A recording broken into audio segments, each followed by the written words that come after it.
You've completed your 7th week of studies of New Testament Exposition 2. This lesson covered 1st and 2nd Peter and Jude. And the following key points should be kept in mind from this lecture and from your reading.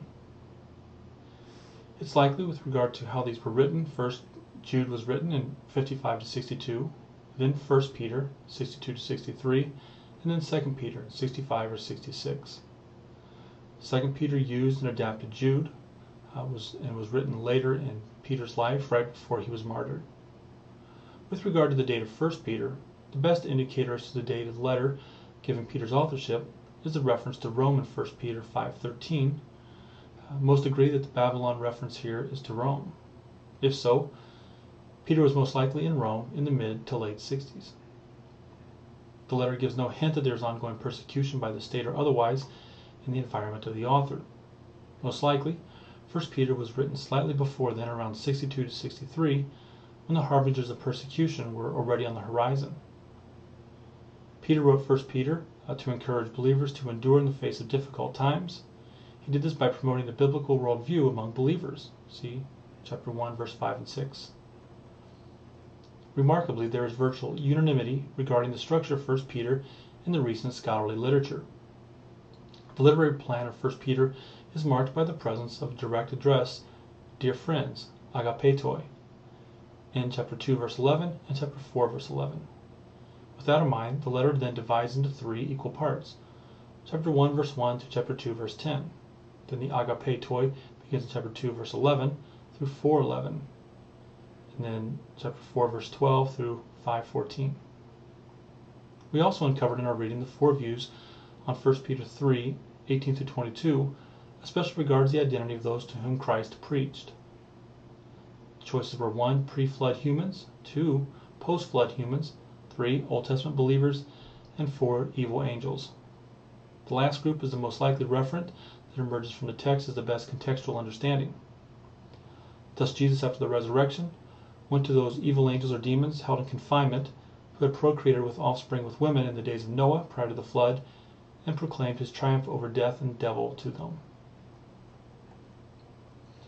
With regard to 2 Peter, the reason scholars doubt Peter wrote this: 1, his external evidence for Petrine authorship is very slim.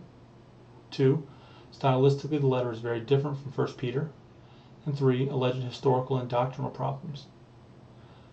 With regards to the diverse datings of 2 Peter, those who find the arguments for pseudepigraphy compelling, they place 2 Peter as late as mid-2nd century. Those who think it was from the apostle must have a date within his life, normally late in his life. See 2 Peter 1:14 and 15. And the best date for Peter's death is 65 or 66. Thus the letter was most likely written just prior to Peter's martyrdom.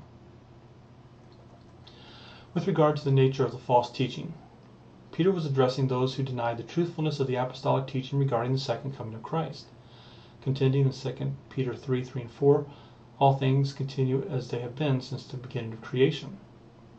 Also, Peter's teaching on believers' need to pursue Christian virtues has an important end-time implication.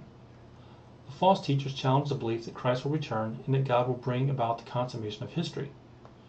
Yet Peter affirmed that in spite of apparent delays, the Lord will come again at the appointed time. He will judge all people, and the elements of the world will be dissolved and melt away, in chapter 3, verse 12.